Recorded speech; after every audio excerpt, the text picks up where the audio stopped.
Hey guys, please make sure to watch the whole thing. It really helped me out a lot. And today we actually have a guest on the channel.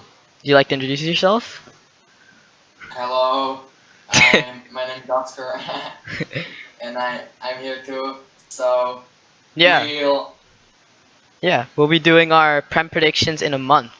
We'll be taking a look at the top six and seeing how we think it'll shape up because a lot has been changing in the Prem this season. Of course, his Twitter handle will be down in the description down below, but let's get started. For me, I'm thinking first place it has to be Liverpool. Liverpool just have like this brilliant squad, even with the injuries that they face. Jurgen Klopp is the best manager in the league and is able to really propel this side and get the best out of his players. What do you think, Oscar? um agree, absolutely agree. Although Van Dijk is injured, and but they have uh, brilliant players to replace him. Matip, Joe Gomez. Yes, Yeah, Joe Gomez is injured too right now, but but they have still, promising Yeah, players. Liverpool's Resilient, defense hasn't been looking that shaky either. They got that win against Tottenham, who have been a really solid side, and got that Resilient played smacked very Crystal well. Palace. So without Salah, at least to the Yeah, start, I think this side can go Fabinho. places. I think they're a little bit vulnerable in the back, obviously without Van Dijk and Gomez, and it's up to more pacey sides and more skillful sides to be able to break this team down. But other than that, I don't really see them losing. Right? I Yeah, don't I see them agree. losing any of the games they have. They have West Brom, then they have Newcastle, and then they have Southampton at the turn of the new year. And then, of course, there's a little break, and then the big Liverpool Man United game on Jan 17th. I'm excited. Yeah. Okay. And they Second have place. Fabinho. Yeah, of course. Who do you have for second place? Fabinho. So, to be honest, I think Spurs or Chelsea Spurs or Chelsea? because Mourinho, Yeah. obviously, Mhm. and Chelsea have a very good side. Mhm. Yeah. I They, definitely understand where you're going with here, but Chelsea, I'd say they did get this important win against West Ham, but I do think that they're really vulnerable on the counter against a lot of teams. So I feel like they will be exposed at some points this season. And now especially they're missing James. Chilwell got a little bit of a knock, so we don't know whether they're gonna play. And I don't think Chelsea will have the attacking power to make it there. I honestly think Man United, they have a game in hand as well. I think in a month or so we can see them potentially at second. They have Leicester, Wolves, and Aston Villa, which are relatively they are hard games, but I think that this United side can hopefully overcome this. And the only reason I'm confident about this is because of the way we played against Leeds and Sheffield, and we've been through a good league form recently. Of course, our Champions League exit was really sad, but I think that we're playing really well, especially in the league. Ole's not being too scared, he's putting out a good lineup. Brave decision with McTominay as a box to box, and it really paid off. People have been questioning his decisions lately, but I think they have been working at least. I'm not Ole in or Ole out. I have to give him credit where it's due. What do you think? I think Chelsea has brilliant squad depth. Yeah. You know, Hmm. you can have Kai Havertz on the bench, and that's Yeah. not many top teams can afford Kai Havertz on the bench. Yeah. Totally. So Totally. Totally. they have they have good players at the back. Aspilicueta can replace James, Yeah. Yeah. Of and course. then you have Marcus Alonso, who's not brilliant but makes the job. Yeah. He does the job. He does the job well. And they have Emerson as well, who is actually he played a good game against West Ham, especially in the second half. So at least for me, I'd say Man United, but if it's not Man United, I'd have to give it to Tottenham. Very solid defensive side. They did face a hiccup. They've been hiccuping the past few weeks, but I'd say the way that Mourinho sets his team up, it's all about the long run because the players are very defensively minded. They don't have to do too much work, except for really defend and hold their position. And I really admire the side because although it may not be the best way to play and not the most fun way to play, the players love playing that way and they understand that it's the best for them. So far I have Man United second, Liverpool first, and Tottenham third. Who do you think will finish third? At least not finish, but like in a month, who do you think is gonna be third at the table? I think Man United can be there. It will be close between Spurs and Chelsea. I don't see City coming up Me neither. because I think Rodri. I don't like him as a player. I don't believe he's a player for Guardiola's system.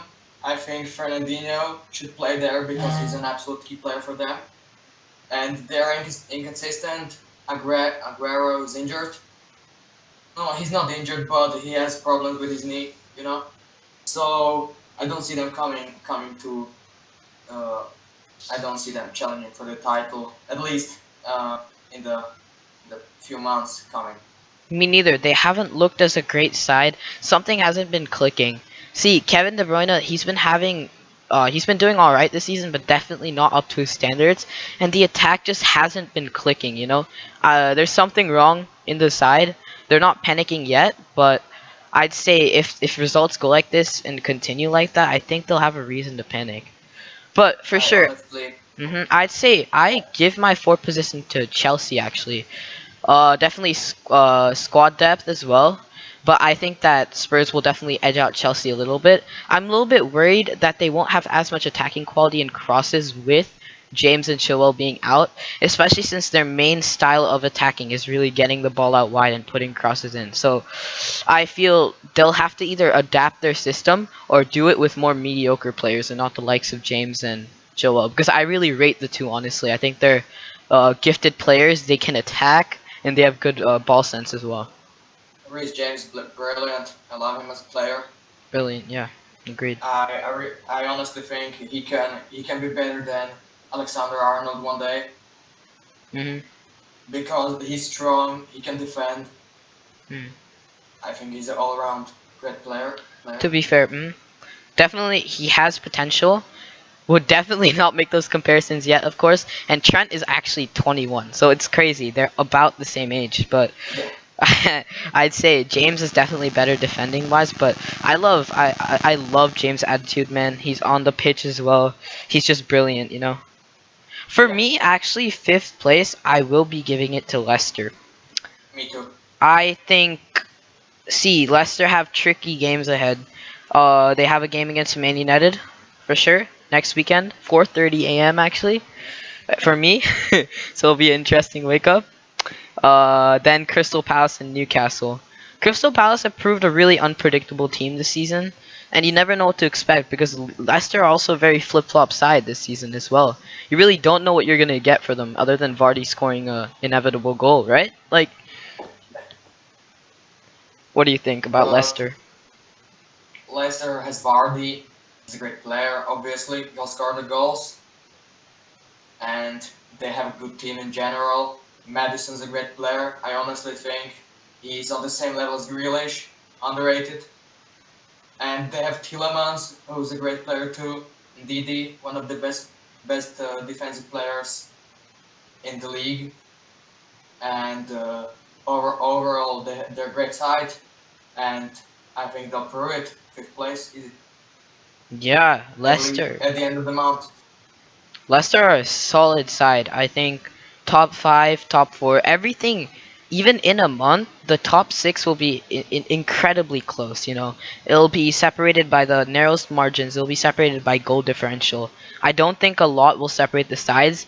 I feel like as long as United or other sides keep winning and keeping Liverpool from not separating the gap too much, this title race will be a really interesting one, right? To be fair, at the end of the season, I think Liverpool will have a 10-point gap between the second place because they're too good. Yeah, totally. To keep it in a month, I think that teams can keep up, but Yeah, Liverpool will break away. They just have quality and coaching that no other sides really do have, and it's I just agree. amazing to see how this sort of a side is able to survive in this era. Definitely, there's a drop off from the big six sides as of late, but it's incredible to me how. Liverpool have been able to keep up this momentum, especially with so many of their players injured as well, right?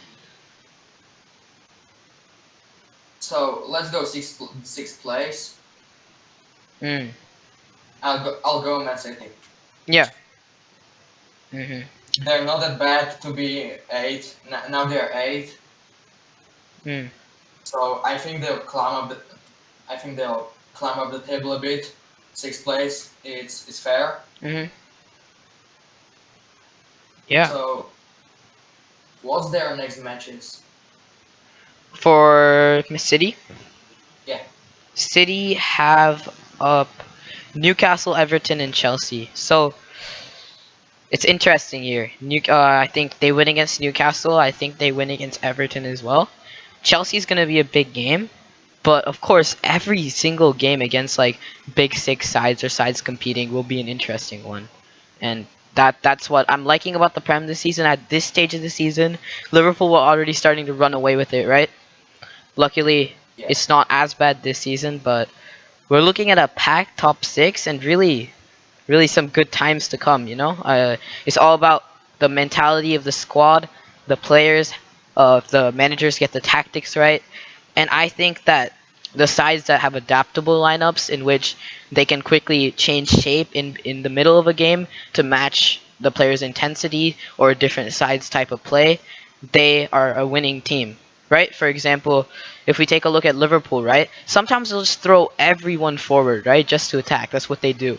But on the other hand, there are times in the game where they understand that they have to sit back a little bit with their two defensive mids, and they really adjust their shape as needed.